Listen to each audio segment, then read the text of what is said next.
Hi hello నమస్తే, this is Priyanka. Welcome back to Priya's home creations. ఈరోజు మనం ఇక్కడ వచ్చేసి బ్రెడ్ పకోడా ఎలా ప్రిపేర్ చేసుకోవాలో చూసేద్దామండి.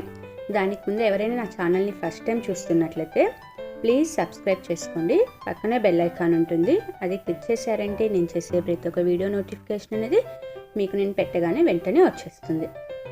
అలాగే వీడియో లాస్ట్ వరకు చూడండి, లైక్ చేయండి, షేర్ చేయండి, కింద కామెంట్ బాక్స్లో కామెంట్ చేయండి. ఇప్పుడు మనం ప్రాసెస్లోకి వెళ్ళిపోదాము. ముందుగా నేను ఒక మిక్సింగ్ బౌల్ తీసుకొని అందులో నేను ఆలూని బాయిల్ చేసుకొని గ్రేట్ చేసుకొని రెడీగా పెట్టుకున్నాను. సో మనం దీనికి వచ్చేసి మనం మ్యాష్ చేసి అయినా పెట్టుకోవచ్చండి. కానీ మ్యాష్ చేస్తే మనకి ఏమవుతుందంటే అది అక్కడక్కడ ఉంటలు అనేది ఉండిపోతుంది అనమాట. అలాగే గ్రీన్ చిల్లీస్ యాడ్ చేసుకున్నాను. కొంచెం కొత్తిమీరని కానీ చిన్న చిన్నగా కట్ చేసుకొని మనం యాడ్ చేసేసుకుందాము. అదేవిధంగా నేను ఇక్కడ అల్లం వచ్చేసి నేను ఇక్కడ గ్రేట్ చేసి తీసుకుంటున్నా అండి. లేదు అనుకుంటే మీరు అల్లం వెల్లుల్లి పేస్ట్ అయినా మనం ఇందులోకి యాడ్ చేసుకోవచ్చు. బట్ ఇలా ఫ్రెష్గా వేసుకోవడం వల్ల మనకు ఆ ఫ్లేవర్ స్మెల్ అనేది పర్ఫెక్ట్గా వస్తుందన్నమాట. అందుకోసం నేను అప్పటికప్పుడు అల్లం అనేది గ్రేట్ చేసి యాడ్ చేసుకున్నాను. అదేవిధంగా కొంచెం చాట్ మసాలాని యాడ్ చేసుకున్న 1/2 స్పూన్ దాకా. మన టేస్ట్కి సరిపడంత సాల్ట్ యాడ్ చేసుకున్నాను.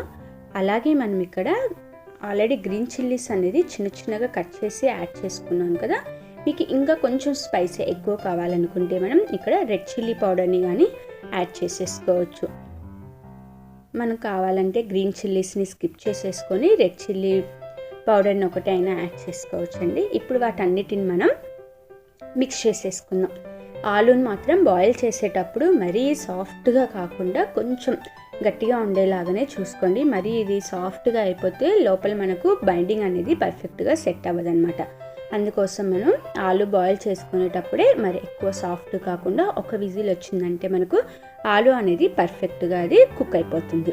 సో అలా మొత్తం మనము ఎక్కడ మనకు ఉండలు అనేది లేకుండా బాగా గ్రేట్ చేసుకొని బాగా మిక్స్ చేసేసుకున్నాం. అది పక్కకు పెట్టేసుకొని నేను ఇక్కడ వచ్చేసి వీట్ బ్రెడ్ తీసుకున్నాను. మీరు మిల్క్ బ్రెడ్ కానీ శాండ్విచ్ బ్రెడ్ అయినా తీసుకోవచ్చు. నేను ఇక్కడ వీట్ బ్రెడ్ తోటి మీకు చూపిస్తున్నాను. అలా వీట్ బ్రెడ్ తోటి నేను ఇక్కడ 2 పీసెస్ తీసుకొని ఒక పీస్ పైన వచ్చేసి నేను ఇక్కడ గ్రీన్ చట్నీని అప్లై చేసుకుంటున్నాను.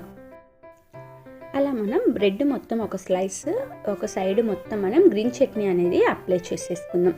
ఇలా గ్రీన్ చట్నీ అప్లై చేసుకోవడం వల్ల కానీ మనకు బాగా పకోడా అనేది స్పైసీగా ఉంటుందన్నమాట. మనం ఇందులో ఎలాంటి మయోనీస్ అలాంటివి ఏమీ కాకుండా ఇలా green chutney sweet chutney apply చేసుకుంటే టేస్ట్ అనేది పర్ఫెక్ట్గా ఉంటుంది.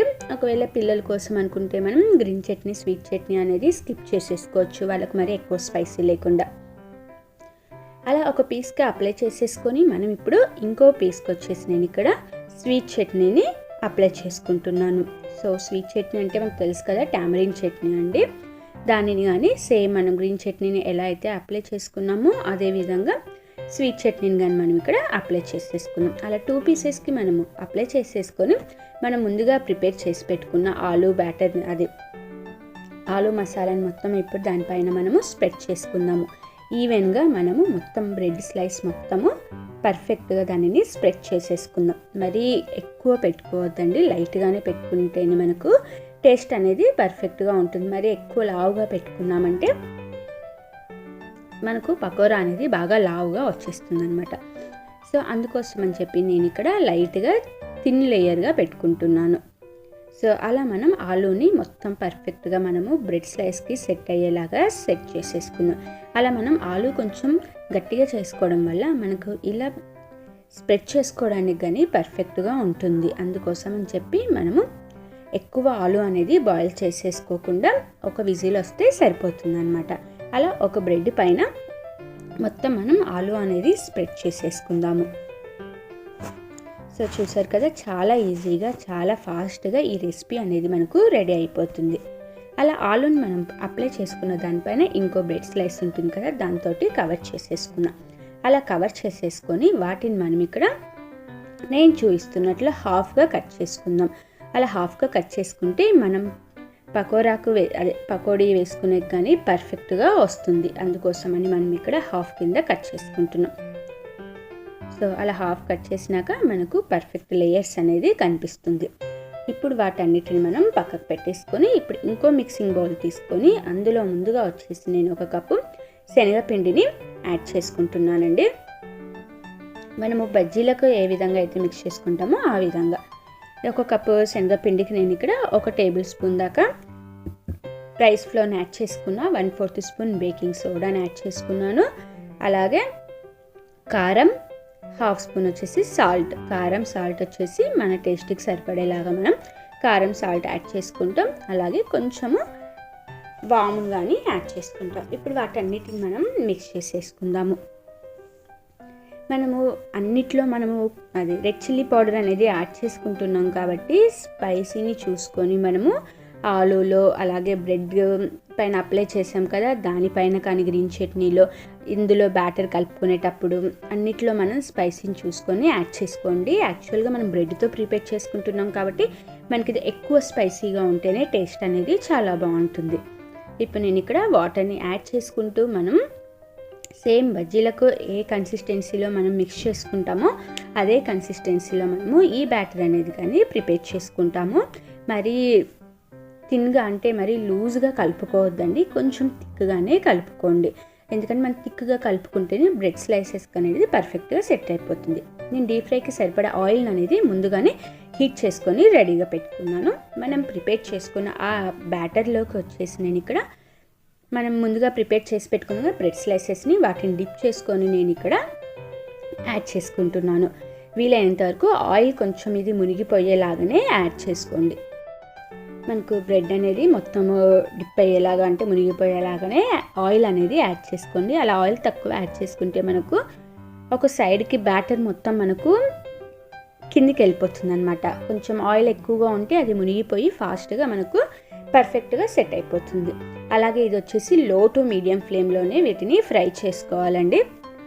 మనం అలా లో టు మీడియం ఫ్లేమ్లో ఫ్రై చేసుకోవడం వల్ల మనకు లోపల వరకు కుక్ అవుతుంది. అలా కాకుండా హై ఫ్లేమ్లో పెట్టేసామంటే మనకు ఫాస్ట్గా గోల్డెన్ కలర్లోకి వచ్చేస్తుంది కానీ లోపల వరకు కుక్ అవ్వదు. అందుకోసం ఎప్పుడైనా సరే వీటిని ఫ్రై చేసుకునేటప్పుడు మనం లో టు మీడియం ఫ్లేమ్లోనే మనం ఫ్రై చేసుకోవాలి.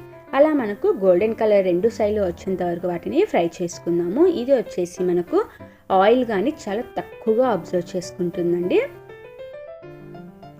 చాలా టేస్టీగా ఉంటుందన్నమాట. సో చూసారు కదా, అలా మొత్తం మనము ఒక సైడ్కి బెండ్ చేస్తే దానికి ఉన్న ఎక్స్ట్రా ఆయిల్ మొత్తం వెళ్ళిపోతుంది. దాన్ని ఇప్పుడు మనం ఒక టిష్యూ పేపర్లోకి సర్వ్ చేసేసుకుందాము.